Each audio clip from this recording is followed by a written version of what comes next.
Y para mí es más que una honra, un placer dejar con todos nosotros, gloria al Señor. Fue mi profesor hace poco en la universidad, al doctor Luis Eduardo Isabel. Él tiene palabras para nosotros.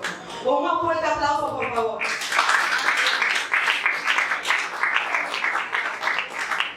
Dios le bendiga grandemente, hermanos, hermanas. De verdad que es un gozo estar compartiendo con ustedes esta gran bendición de congreso, ¿verdad?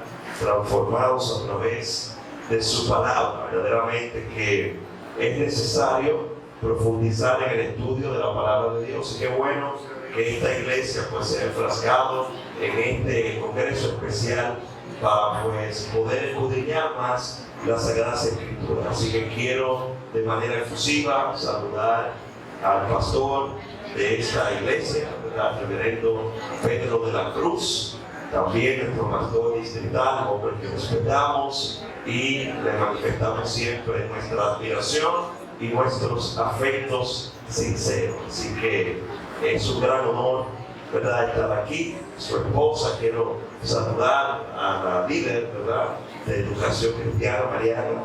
Gracias por esta oportunidad. También directora distrital de los profesionales técnicos de la Iglesia de Dios en este nuestro distrito central. Tal cual se anunció, pues hoy me acompaña mi padre, el doctor Eduardo, y la licenciada Olga Isabel, que están por ahí, ¿verdad? Ellos saludan la iglesia. Mi madre pues trabaja junto de Mariana, como su directora distrital, y bueno, gloria a Dios que pudieron estar conmigo esta noche presentando excusas en nombre de mi esposa, quien no pudo estar. Así que, amados hermanos, ¿cuántos están listos para escuchar palabras de Dios? Me hablaron acerca de una conferencia, ¿verdad? Uno siempre pregunta, una conferencia, es un mensaje, y estaremos trabajándolo así, Mariana, ¿verdad? Vamos a portarnos bien en ese sentido. En otra próxima nos tiramos candela y fuego y chispas, ¿verdad? Pero en esta ocasión queremos profundizar a través del estilo, ¿no?, o del formato de conferencia. Yo voy a pedir que usted abra su Biblia en el libro de Hebreos, capítulo 4, verso 12. Hebreos 4, 12. Gracias. Aleluya, gloria a Dios.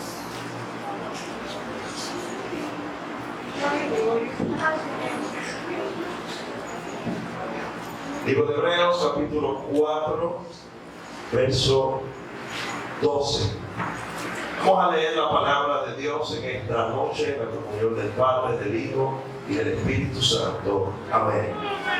Porque la palabra de Dios es viva y eficaz, y más cortante que toda espada de dos filos, y penetra hasta partir el alma y el espíritu, las coyunturas y los tuétanos, y discierne los pensamientos y las intenciones del corazón. Oramos. Señor, gracias en esta noche. Gracias porque tú nos das la oportunidad una vez más de estar rindiendo culto aquí, de rendirte loor, gloria y honra, porque es tuya. En este momento yo pido tu intervención, yo pido que la palabra esté corriendo como río en esta noche, que las vidas sean, Señor, impactadas por el poder, por la eficacia de tu santa palabra, y que tú estés, Señor, glorificándote, porque tuyo es el poder, tuya es la gloria, tuyo es el reino por los siglos de los siglos. Amén. Y amén. Pueden tomar su lugar, amados hermanos. Quiero conversar con ustedes por unos minutos basado en el tema transformado por el poder de su palabra. Y quiero pues dar algunos datos acerca de Hebreos. Hebreos fue el libro que leímos, que tomamos como texto base en esta ocasión. Y si hablamos acerca de este libro en particular, lo primero es que no hay un autor taxativo exacto que pudiésemos decir como otros libros.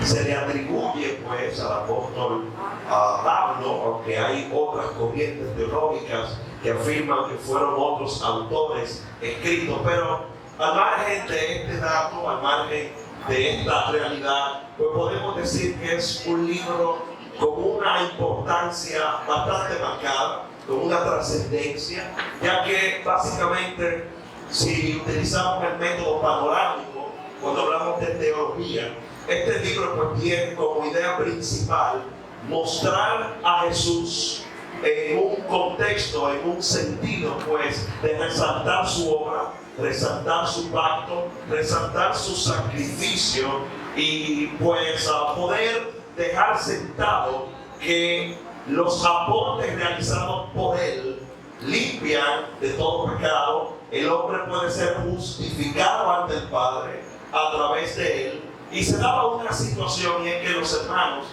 de la iglesia pues, primitiva estaban tentados a regresar a los rudimentos del judaísmo, ¿verdad? A las prácticas que se realizaban en el antiguo pacto. Y pues Hebreos viene y hace una afirmación concreta de que a través de Cristo nosotros podemos obtener la salvación de nuestras almas.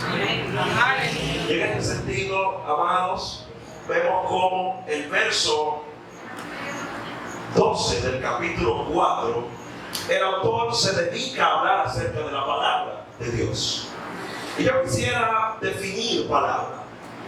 Y hay varias acepciones, varias vertientes, varios contextos que se pueden considerar, que se pueden tomar en cuenta a la hora de realizar la definición de palabra.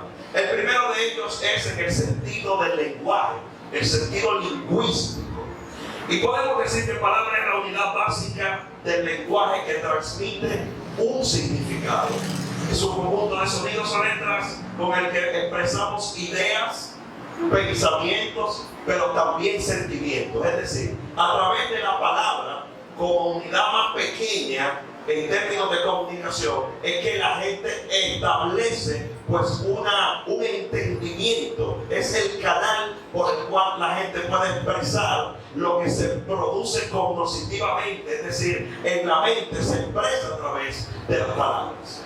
Y en este sentido, si nos vamos ya a los términos teológicos, existen varios tipos de trabajo, de palabras. La primera es la palabra creadora. Diga conmigo, palabra creadora. Sí, los maestros siempre necesitamos como esa retroalimentación, ¿verdad? Que está llegando la cosa, ¿verdad? Palabra creadora. Dígalo sin depresión ahora, por favor. Palabra creadora. ¿Qué esto quiere decir? Que Dios creó el mundo a través de su palabra, a través de la palabra. Y esto se evidencia claramente en el libro de Génesis. Si usted abre su Biblia en el capítulo 1 y verso 3, encontrará: y dijo Dios, sea la luz, y fue la luz. Pero si la abre en el capítulo 1, verso 6, usted verá que dice: dijo Dios, hay expansión en medio de las aguas, y separe las aguas de las aguas. Pero si la abre en Génesis 1:9, usted encontrará: y dijo Dios, júntense las aguas que están debajo de los cielos. Si abre Génesis 1:11, usted encontrará: y dijo Dios, produzca la tierra hierba verde. Pero si la abre en Génesis 1:14, usted podrá observar que dice: y dijo Dios, haya lumbreras en la expansión. Génesis 1:20, y dijo Dios, produzcan las aguas seres vivientes y aves que vuelen sobre la tierra. Génesis 1:24, y dijo Dios, produzca la tierra seres vivientes según su género. Génesis 1:26, entonces dijo Dios, hagamos al hombre a su imagen y semejanza. Es decir, que si podemos hacer un análisis de Génesis 1, ¿cuál es la frase recurrente? Y dijo Dios, y dijo Dios, y dijo Dios. Es decir, que la palabra de Dios tiene poder para hacer. La palabra de Dios tiene poder para crear. La palabra de Dios tiene poder para diseñar y aplicar. Sí. El hombre estaba adaptado a la palabra de Dios hasta un momento cumbre, que se ve en Génesis 3:10. Y él respondió: oí tu voz en el huerto y tuve miedo, porque estaba desnudo y me escondí. Antes, el hombre no tenía miedo cuando escuchaba la palabra de Dios. Al contrario, era una voz melínflua, era una voz que inspiraba hasta que entró el pecado. Hasta que entró el amartio, como se conoce en teología. Pecado viene del original amartio, que significa errar en el blanco. Por eso el área de la teología que estudia el pecado se llama amartiología. Y en este sentido, amados hermanos, ¿qué podemos decir ahí? Que en el momento que la voz de Dios causa miedo y la gente se esconde, es porque no está en su voluntad, es porque no está en sus caminos, es porque no está bajo sus designios, es porque no está bajo su ley. El que está bajo la ley de Jehová, el que está anclado en la palabra de Dios, su voz le transmite paz, gozo, alegría. Su voz lo inspira, su voz le permite pues ser mejor. Es una conferencia, pero usted puede dar gloria a Dios. No está prohibido. Así que esto nos da paso al segundo tipo de palabra. El primer tipo fue palabra. Somos un estudiante, Mariana, aquí, eso inspira. Segundo tipo, palabra encarnada. ¿Cuál es el segundo tipo? Palabra encarnada. Y cuando hablamos de la palabra encarnada, nos estamos refiriendo a Jesús, a Jesucristo. Reina Valera del 60, específicamente Juan 1. En el principio era el Verbo, y el Verbo era con Dios, y el Verbo era Dios. Pero si usted busca otra versión, específicamente la versión Nueva Traducción Viviente, dice: en el principio la palabra ya existía. La palabra estaba con Dios y la palabra era Dios. Pero si usted considera la traducción lenguaje actual, dice: antes que todo comenzara, ya existía aquel que es la palabra. ¡Wow! Eso merece una mente. La palabra estaba con Dios y la palabra era Dios. El libro de 1 de Juan 1:1 dice: lo que existía desde el principio, lo que hemos oído, lo que hemos visto con nuestros ojos, lo que hemos contemplado y lo que han palpado nuestras manos acerca del verbo de vida. Vimos en la traducción de Reina Valera que citaba el verbo, ¿verdad? A Jesús como el verbo.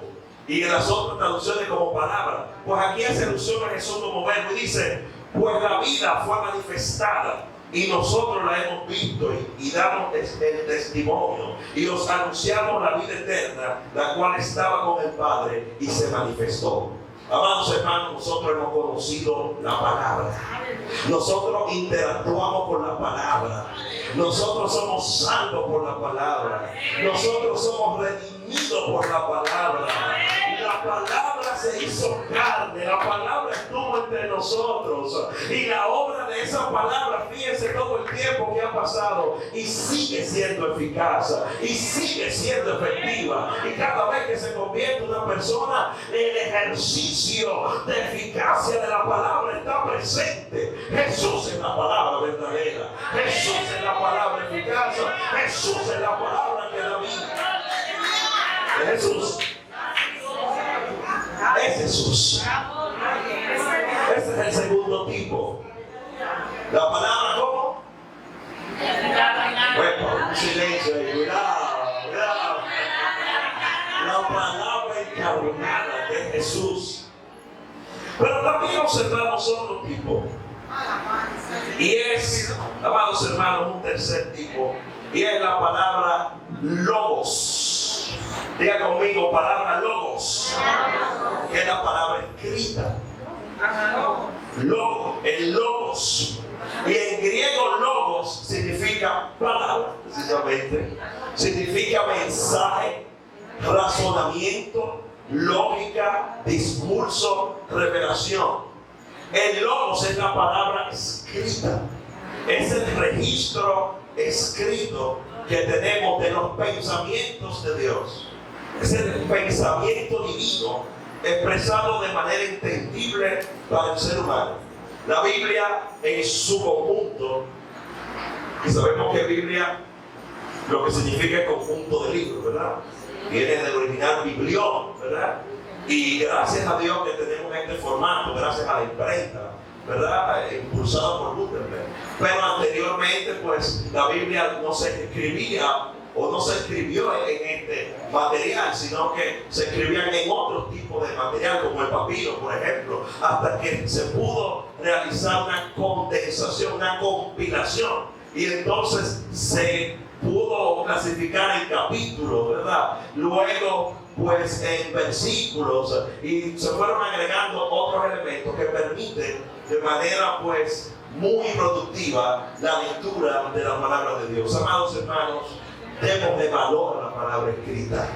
Esta palabra que nos llega a nosotros le costó sangre a mucha gente, costó mucho sacrificio, costó mucho esfuerzo, y hoy tenemos nosotros un documento que permite ver cómo Dios piensa en diferentes escenarios, cómo Dios, pues, transmite, pues, la historia no solamente de un pueblo escogido como fue Israel, sino como Él envió de su propia sustancia, pues, al Hijo para que fuésemos salvos. Pero también vemos el desarrollo de una iglesia, ¿verdad? Cómo, pues, los apóstoles, como los discípulos de Jesús se esfuerzan y hacen que el reino de Dios se expanda. Y vemos también las cartas, como la doctrina, pues, se ve evidenciada a través de la carta paulina, de las generales, a través, pues, también cómo se puede ver la escatología, los eventos futuros, a través de diferentes libros como Apocalipsis o Revelación, que es el más, ¿verdad?, digamos, conocido o el más resaltado de ese género. Pero Daniel también tiene algunos capítulos. Es decir, nosotros tenemos el Logos. Aleluya. Un autor expresó que la escritura es, o la palabra, es la voz escrita de Dios. Y parece contradictorio, pero es que cuando uno escribe no tiene voz, hermano. Filosóficamente, ¿verdad? De manera metafórica, lo que está diciendo es que ¿cómo yo puedo reconocer la voz de Dios efectivamente? Busca en su palabra. Hay mucha gente buscando profecía, lo cual es bueno, ¿verdad? No estamos en contra de la profecía, pero la profecía más segura, amados hermanos, está en la palabra de Dios. La profecía que no falla, la profecía que no viene cargada de emoción o de simples buenos deseos, sino la profecía que nos hará a nosotros transformar, que es el objetivo de todo creyente, está registrada en la palabra de Dios. ¿Quieres profecía? Busca palabra. Eso como que no gusta mucho, no. A la gente le gusta, recibe jipeta, recibe casa, recibe penthouse, recibe casa de campo, recíbelo. Pues te decimos en esta conferencia, recibe. Es más, ya tú tienes la palabra de Dios. Ya la profecía más eficaz está ahí escrita. Y la mejor profecía es que si confesamos nuestros pecados, Él es fiel y justo para perdonarnos y librarnos de toda maldad. Esa es la profecía mayor que un creyente, que un ser humano puede recibir, que hay redención, que no tenemos que perecer eternamente. Es la profecía más grande. Así que tenemos el Logos, pero tenemos el Rema, que es la palabra hablada, la declaración específica, la palabra dicha en un momento determinado. El Rema representa una palabra viva, aplicada, contextualizada, puntual de Dios para una situación concreta, y trabaja con el Logos. Es decir, el Logos es la fuente, la palabra escrita. Ahora bien, el Rema es la aplicación de esa palabra para un escenario en particular. Por eso nosotros utilizamos el Logos como base. Pero Dios entonces utiliza a personas. ¿Para qué? Para que la palabra Rema pues sea impartida y sea compartida.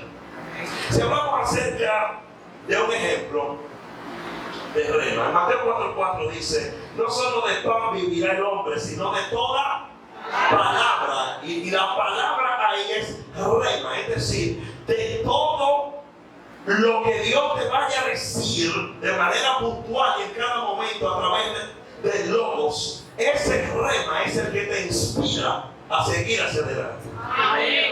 Romanos 10:17 dice: la fe es por el oír, y el oír por la palabra rema de Dios. Por eso cuando el rema de Dios llega, se va construyendo fe en nuestro corazón.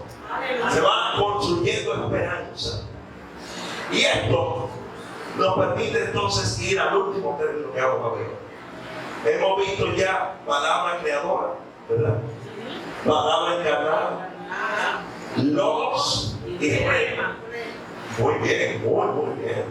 Pero estamos también analizando transformación, ¿verdad? Que es un término clave en este congreso. Entonces, transformar en el Nuevo Testamento proviene etimológicamente de la palabra metamorfo, que conocemos nosotros en español como metamorfosis, ¿verdad? Que ese es el proceso que se da, y conocemos muy bien el proceso de la oruga, ¿verdad? Cuando se convierte en mariposa y todo lo que está en el medio, ese es el proceso de metamorfosis. Meta, ir más allá, ¿verdad? Y morfo tiene que ver con forma, más allá de la forma actual. Entonces, en ese sentido, significa cambiar de forma, ser transfigurado, experimentar un cambio profundo y radical. Por eso en teología la transformación se entiende como la obra de Dios en el creyente. Lo voy a repetir. Transformación, obra de Dios en el creyente. Renovación interior, proceso de santificación y ser conforme a Cristo. Todo el que es transformado a través de la palabra de Dios busca ser más próximo a Cristo. Por eso el que interactúa con la palabra de una manera u otra adquiere la mente de Cristo, como el mismo texto dice. El que profundiza en la palabra adquiere, y no solamente adquiere, sino que de una manera u otra aprende a ver a Cristo, pero no desde un punto de vista teórico, sino desde un punto de vista experimental en su vida, e intenta integrar las virtudes de Cristo, las prácticas de Jesús en su vida diaria. Cuando se ve que un creyente está siendo transformado a través de la palabra, mire su vida, mire sus actos, mire cómo habla, mire cómo piensa, mire lo que expresa. Si la palabra está germinando en su corazón, mire, amado hermano, usted verá cómo la cosa comienza a marcar una diferencia. Y eso se ve en los nuevos creyentes. Por ejemplo, ¿verdad? Cuando vienen al Evangelio, cuando vienen al camino, pues comienzan a interactuar con la palabra y se comienza un proceso de discipulado, y se va viendo cómo la misma palabra va transformando y va quitando cosas. Amados hermanos, la palabra de Dios hace el trabajo. Amén. Deben de decir amén más fuerte. Amén. La palabra de Dios hace el trabajo. Amén. Y mire cómo dice aquí el texto que leímos, ¿verdad? Hebreos 4:12. Porque la palabra de Dios es como viva. Se fue, ¿qué pasó? Es viva. Está hablando acerca de un adjetivo, de una cualidad. Está viva.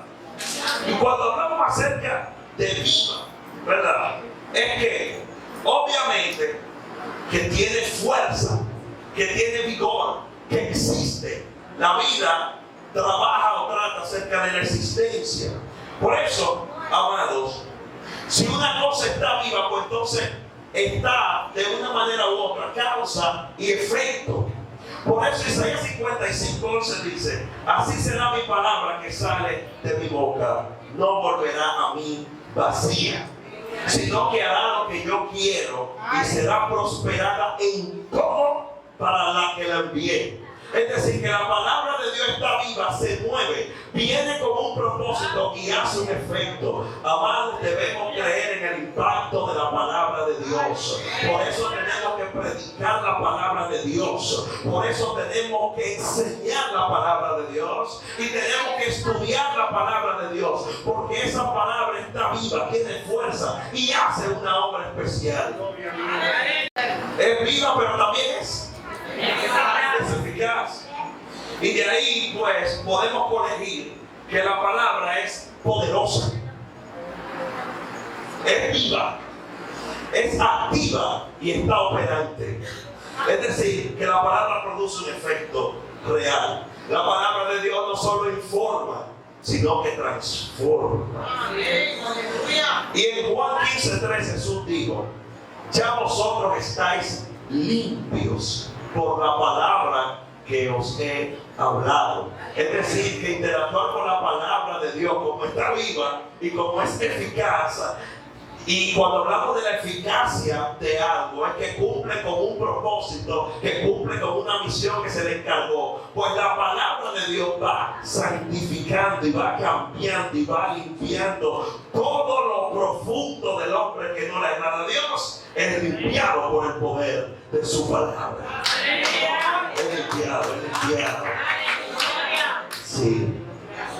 Y el texto sigue diciendo, describiendo los efectos de esta palabra. Dice que es más.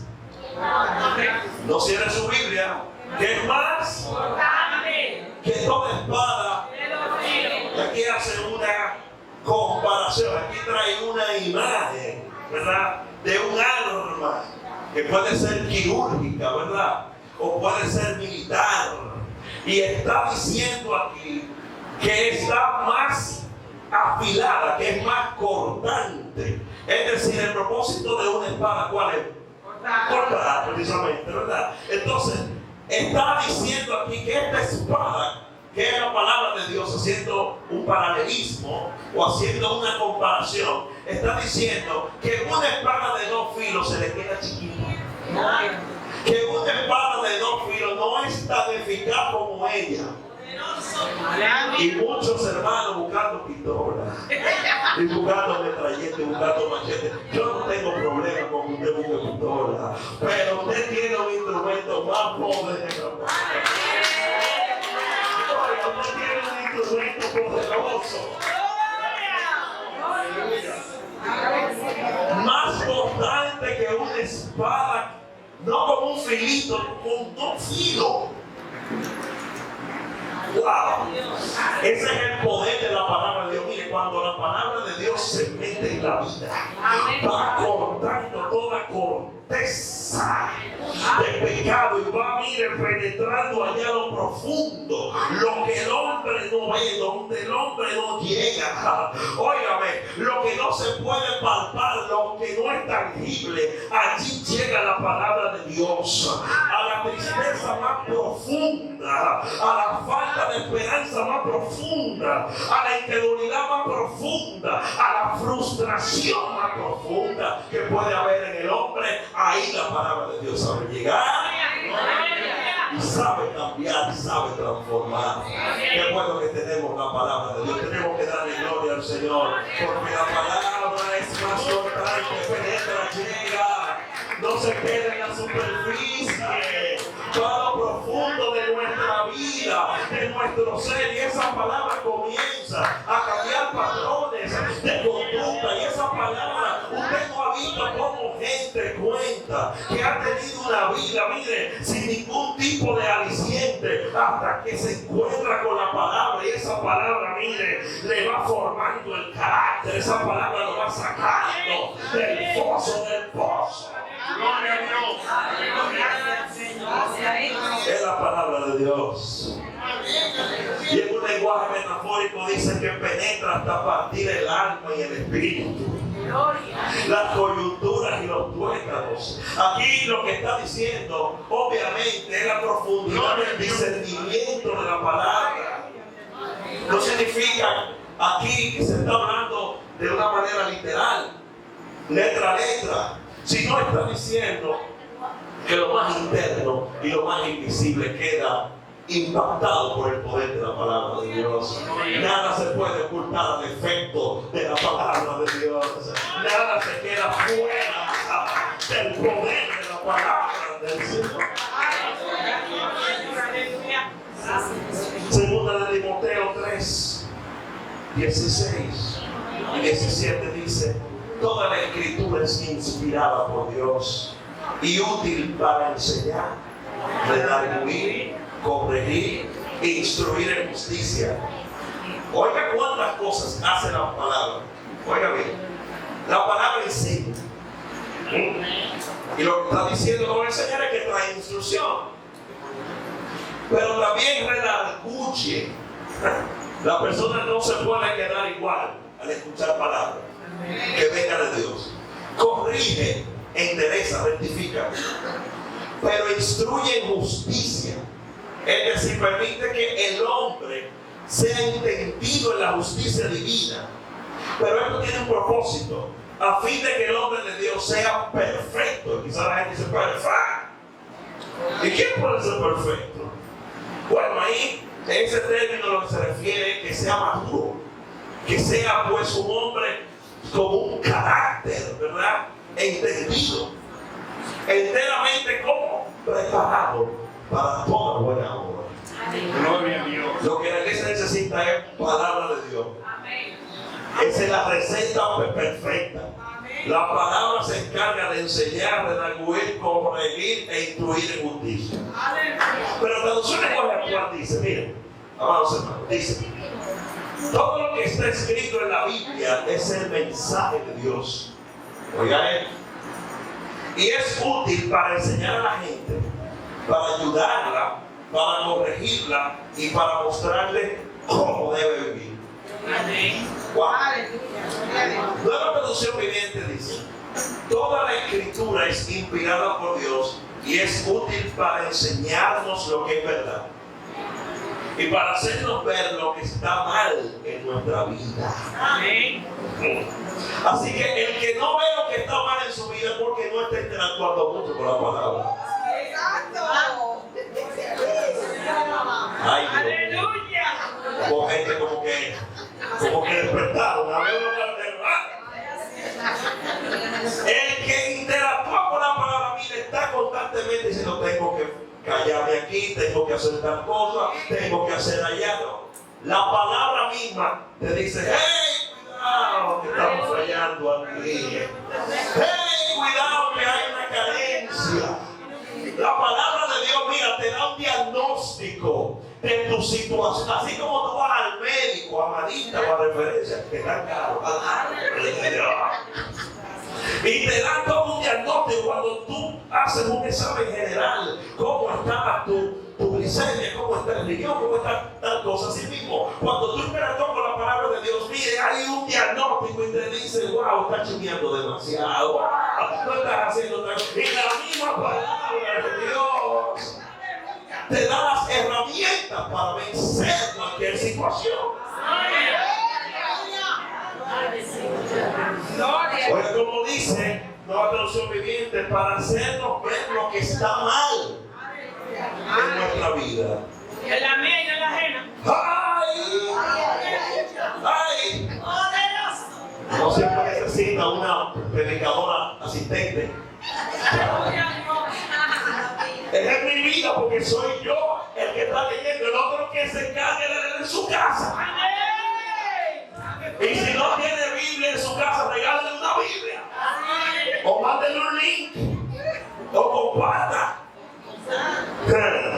Gloria a Dios. En nuestra vida nos corrige cuando estamos equivocados y nos enseña a hacer lo correcto. Pero también la Biblia nos afirma cuando vamos bien. Sí. En la Biblia hay palabras de ánimo, de aliento. No solamente es cuando, ¿verdad?, estamos equivocados. Vamos concluyendo. ¿Cómo ser transformado por la palabra de Dios? Yo pudiese decir, me adhiero a lo que dijo María, porque parte de lo que está aquí es eso. Vamos a verlo. Lo primero que debemos hacer para ser transformados a través de la palabra de Dios es escucharla y recibirla. Santiago 1:21, por lo cual, desechando toda inmundicia y abundancia de malicia, recibid con mansedumbre la palabra. ¿Cómo la vamos a recibir? Con mansedumbre. La cual puede salvar vuestras almas. Es decir, que la palabra que Dios manda hay que recibirla con gozo, hay que recibirla manso, tranquilo. Y la palabra misma leímos en otro texto que enseña, pero también te da y también corrige. Entonces recibamos la enseñanza, recibamos la instrucción, pero recibamos la corrección. En este tiempo la gente no le gusta ser corregida. Pero sonríe, empieza acá. No sonríe. La gente no le gusta, no. Y hay que tener cuidado. Y los pastores viven asustados porque espérate, déjame ver. No comen. Escuchar y recibir la palabra con mansedumbre, entendiendo que necesitamos, amados hermanos, recibir lo que Dios está diciendo, porque lo que Dios está diciendo a través de su palabra es lo que nos conviene, aunque no nos guste. A la gente no le gusta vacunarse, ni vacunar a los niños porque gritan y es un proceso incómodo, pero es necesario para que mañana un virus no tome control y haya un resultado fatal. Debemos recibirla. Primera de Tesalonicenses 2:13 dice: cuando recibisteis la palabra de Dios que oísteis de nosotros, la recibiste no como palabra de hombres, sino según en verdad la palabra de Dios, la cual actúa en vosotros los creyentes. Lo primero es escuchar y recibir. Lo segundo, escudriñar. Lo segundo es escudriñar. Muy bien. Juan 5:39 dice Jesús: escudriñar las escrituras. Y le estaba hablando a gente, los fariseos y demás, gente instruida, ¿verdad? Sí. En la Torá. Escudriñar las escrituras, porque a vosotros os parece que en ellas tenéis la vida eterna. Es decir, le estaba diciendo: ustedes creen que la palabra tiene vida eterna, pues esa palabra es la que da testimonio de mí. Jesús le estaba diciendo: yo estoy ahí. Cuando ustedes estudian esa palabra, yo estoy presente. Yo soy el que está ahí de manera implícita en esa palabra. Gloria a Dios. Así que tenemos que escudriñarla. ¿Y qué significa escudriñar? Profundizarla. Tenemos que, miren, volvernos estudiosos asiduos, estudiosos comprometidos de la palabra de Dios. Cuando Jesús fue tentado por el diablo antes de iniciar su ministerio de manera formal, lo primero y lo último que él dijo estuvo fundamentado en ¿qué? Como está escrito, como está escrito, como está escrito. Así como el Génesis dice, y dijo Dios, Jesús entonces hizo un ejercicio. Bueno, tú me estás haciendo una oferta, pero lo que está escrito en el texto es esto: la rechazo. ¿Por qué hay mucha gente aceptando ofertas del enemigo? Porque no está fundamentado en lo que el texto dice. Aleluya. Seguimos rápido ahí, pero no tiene problema. Romanos 12:2. No conforméis a este siglo, sino transformados por medio de la renovación de vuestro entendimiento. ¿Y cómo se renueva el entendimiento? A través de la palabra de Dios, a través de escudriñar la palabra de Dios. Lo tercero y último en este punto: obedecerla. Ahí sí se complicó. Porque hay gente que no tiene problema, la escucha bien, ¿ya? La estudia, ¿verdad? Y no hay problema. Pero obedecerla. Y si yo le pongo para dar fruto, ¿qué le dijo el Señor a Josué en el capítulo 1, verso 8. Nunca se apartará de ti, de tu boca, este libro de la ley, sino que de día y de noche meditarás en él, para que guardes y hagas conforme a todo lo que en él está escrito. ¿Cuál es el resultado de eso? Porque entonces hará prosperar tu camino y todo te saldrá bien. Wow, hay que meditar en la palabra de Dios, hermano. Sí. Hay que asumir la palabra de Dios y hay que obedecerla, porque los resultados se verán. Los resultados se van a ver. Conclusiones. Debemos permanecer en la palabra de Dios para ser verdaderos discípulos de Jesús. Juan 8, 31, 32. Si vosotros permaneciereis en mi palabra, seréis verdaderamente mis discípulos y conoceréis la verdad, y esa verdad te hará libre. Juan 60, 68. Jesús enseñando en la ciudad de Capernaum. Verso 60 dice: al oírla, muchos de sus discípulos dijeron: dura es esta palabra, porque siempre hay gente, amado, que no le gusta. Y la tipifican, y la califican, y la clasifican. Esta palabra es dura, Jesús. ¿Quién la puede oír? Así que, sabiendo Jesús que sus discípulos murmuraban de esto, les dijo: esto os ofende. Pues, ¿qué si vieres al Hijo del Hombre subir a donde estaba primero? El Espíritu es el que da vida. La carne para nada aprovecha. Y ahí le da, mire, y le dice: las palabras que yo os he hablado son espíritu y vida. Aleluya. Por eso cuando se habla la palabra de Dios, hay espíritu y hay vida de Dios que está fluyendo. Aleluya. Pero hay algunos de nosotros que no creen, porque Jesús sabía que desde el principio quiénes eran los que no creían y quién le había de entregar. Y dice el verso 65, y dijo: por eso os he dicho que ninguno puede venir a mí si no le fuere dado del Padre. Desde entonces muchos de sus discípulos volvieron atrás y ya no andaban con él. Y dijo entonces Jesús a los 12: ¿queréis acaso oírlo también vosotros? Pero Simón Pedro tuvo la revelación. Gloria a Dios. Y le dijo: Señor, ¿a quién iremos? Tú tienes palabras de vida eterna. Para nosotros que interactúa con la palabra, la asume y la obedece, no tiene para dónde coger. Aleluya. Cuando ve las ofertas del mundo, dice: no, yo no voy a cambiar lo que he recibido. La palabra fue sembrada en mi corazón, germinó y dio fruto. Amados hermanos, Dios les bendiga grandemente en esta noche y seamos transformados por el impacto de la palabra de Dios. Dios les bendiga.